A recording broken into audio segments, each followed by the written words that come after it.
Tori McLean. I'm the founder of Missoula's Expert Network, and today we're going to be interviewing Lisa Phillips with AirTest. She's an indoor air quality expert. Lisa, why don't you go ahead and tell us a little bit about what that is? Okay, great. Well, I've had my own business for about 5 years now, and what I do is I go into homes, residential and commercial buildings, and I test air quality for mold, radon, asbestos, methamphetamines, whatever you might have problems with. Okay, so wow, I didn't know you did their air testing for the meth projects as well. So, Yes. so a question that we both get a lot is about mold. Yes. What it does, why it's bad for us. I mean, mold is everywhere outside. So why don't you explain to us why it's important to have that tested in the indoor environment? Well, as more and more people are spending more time indoors, they're finding that some people have health concerns related to mold. A lot of doctors now are recognizing that especially children and the elderly can be affected by molds, whether it turns up as asthma or more allergic reactions, or even sometimes toxic reactions to certain molds in certain people. And so it's become a real concern as we become more aware of our environment and what that can do to our bodies. Okay, so mold isn't something that's going to affect everybody the same. Oh, definitely not. I can't tell you how many times I'll go into a home and the husband isn't feeling anything, and the wife is just always having symptoms of one kind or another. And so it does affect different people differently, just like other allergies affect different people. Okay. So, still talking about mold, what is your procedure for doing the test? Well, basically, first of all, I go into the home and do an interview with the person, find out what their concerns are. And then, depending on the concerns, if we have visible mold, I may just take a swab sample to determine what type of mold that is. But generally, what I'm going to do is there's not going to be visible mold, so I'm going to take air spore samples. What I do is I have a machine that sucks the air through one of these cassette chambers here and impacts it on a slide that's inside this cassette. And that slide I send off to my lab. They stick it under the microscope, and they can tell me not only what types of spores, mold spores are on here, but the quantities too, relative to what is in our natural environment. Okay. And so do you just take one sample in the house? Is it? It depends on the size of the home. I generally take one air sample per 500 square feet. That's just a general protocol that I use. And then I always need to take an outdoor air sample because, as you mentioned, there's mold everywhere. So we want to find out if there's unusual amounts of mold inside the home compared to our natural environment. Okay. And so what's the contamination ratio that you generally try to is ideal? Well, ideally, we want to see less mold in the home than outside. Right. But there are other considerations. There's things inside the home that can make natural mold a little bit higher. For instance, maybe if you didn't take your garbage out the night before, those types of things. So I'm looking for, generally 4 times more mold inside the home than outside is going to give me a red flag saying we might have an issue here. And I also look for different species. It's not just the total amount of spores, but perhaps we have Stachybotrys growing inside the home. That's not naturally found in our outside environment. So I'll be looking for that as well. And so why don't you go ahead and explain real quick, what is Stachybotrys? Okay, well, Stachybotrys is probably the black mold that most people have heard about in the media. It has been known to affect certain people in an extreme manner. It doesn't affect everybody that way, once again. So that's the most common mold that people have heard of, black mold. Yeah, exactly. That's I run into that too. Yeah. As far as everyone is always worried about that black mold, and I always get a kick about advertisements I see, kill the mold before it kills you, that type of thing. Is it something, when I see ads like that, I think of some fuzzy green monster trying to crawl out of a crawl space to eat my family or something. Right. So so you're saying it's not like that? No, it's not. And in fact, all black molds are not Stachybotrys is the main thing to look at, first of all. There's thousands of species of mold. Stachybotrys just happens to be black, and it happens to be one of our red flag molds. So that's part of what my air sampling will tell as well. Okay, so yeah, that's something that when someone hires you, they'll get the report Right. with all that information in it. Right. Okay. I not only get a report from my lab, which is in Seattle, but I also write up my own data interpretation of the lab results so that people can understand it. And yeah. Okay. So you also do radon and asbestos. I mean, what's the procedure for, say, the radon testing?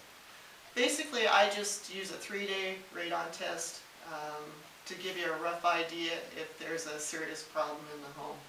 It's not a very detailed long-term radon test, which I would recommend if I find questionable levels of radon in the home.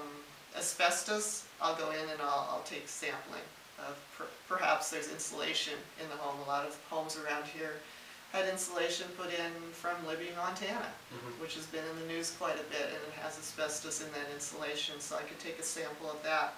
Other concerns are possibly in drywall mud. That's become a real concern lately, is that there is asbestos in some of the older drywall mud in homes, so when the remodeling takes place, it's a good idea to have things tested in your home. Popcorn ceilings, that kind of fluffy stuff. A lot of times that can have asbestos in it.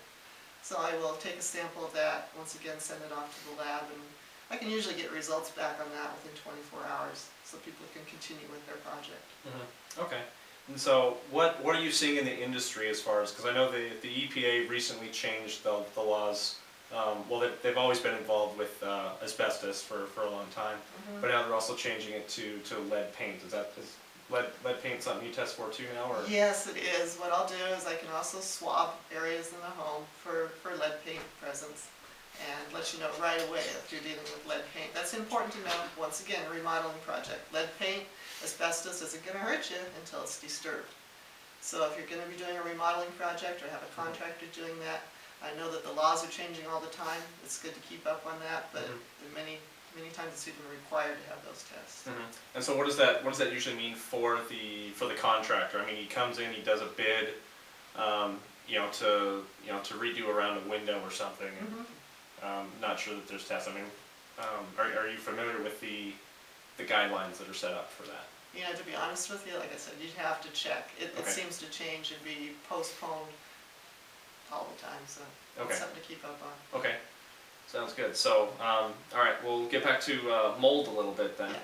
Yeah. With mold, I mean, what kind of testing do you do before? I mean, when you're doing your initial inspections, what are you looking for as far as humidity or moisture content? All right. Well, like I was saying, I'll do a thorough inspection of the home or the crawl space of the area of concern first. What I do is I take moisture readings of perhaps the wall, where there's been moisture damage in the past. Perhaps there was a leak upstairs and they think it ran through the wall. I can take moisture readings within the wall, find out if there's elevated levels in the drywall or the studs behind. And that'll give an indication if there's a possibility for mold there.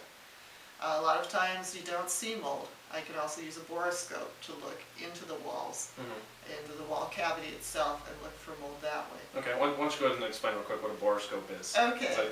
It's a cool tool. So. It's a cool tool. I've got one right here.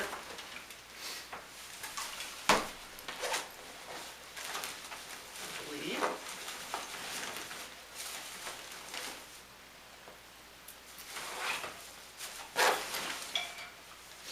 So it doesn't take much of a hole to put in a wall, a small diameter hole, maybe 2 inches square.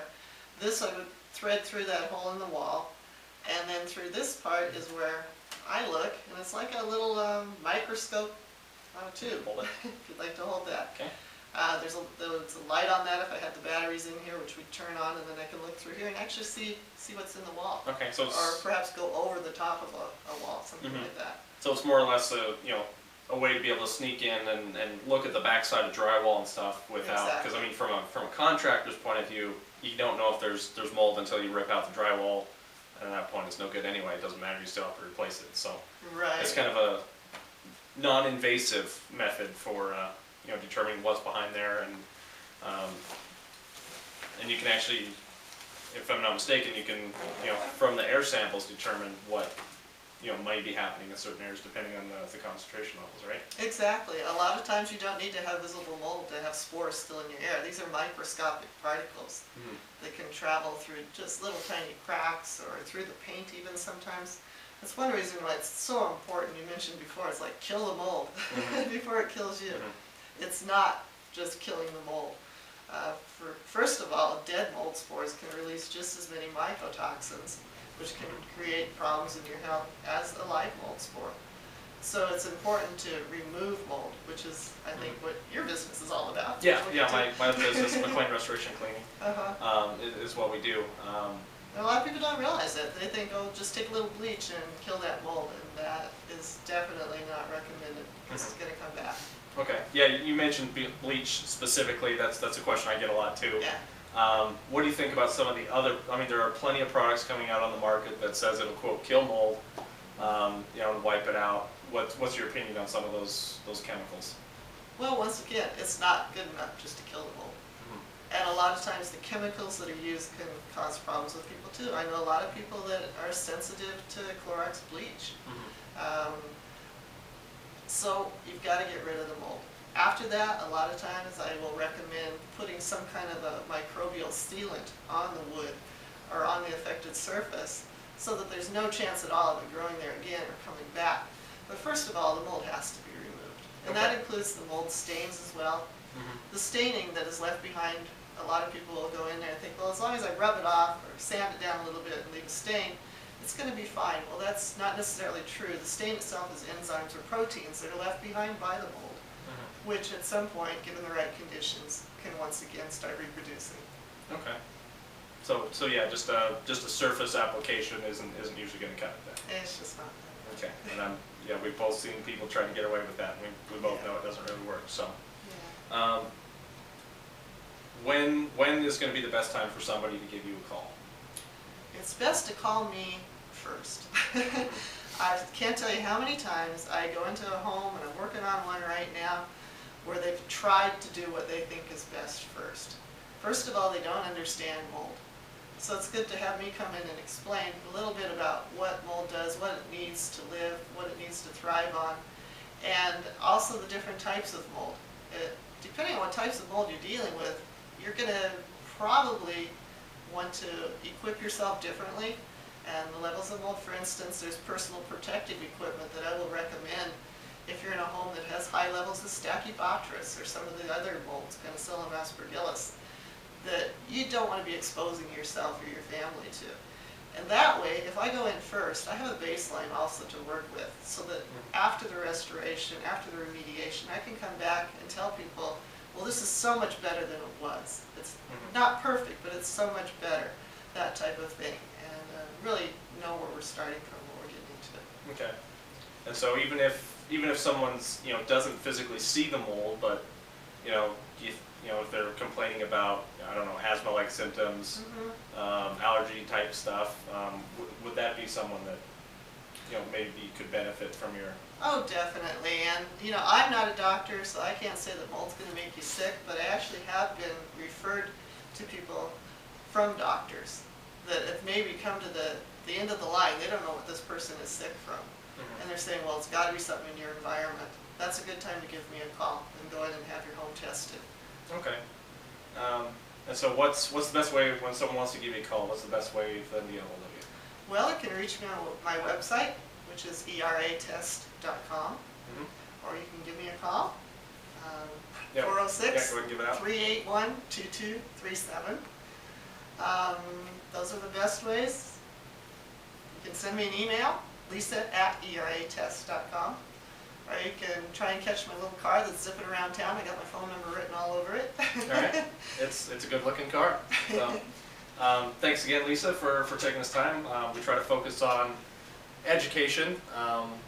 There's plenty of bad information out there, and like I said, the only bad information, or the only expensive information, is bad information. And so we do these interviews to try to educate, give people quality information so that they can make the best informed decisions. So I want to thank you for taking time out of your busy life to do one of these interviews with me.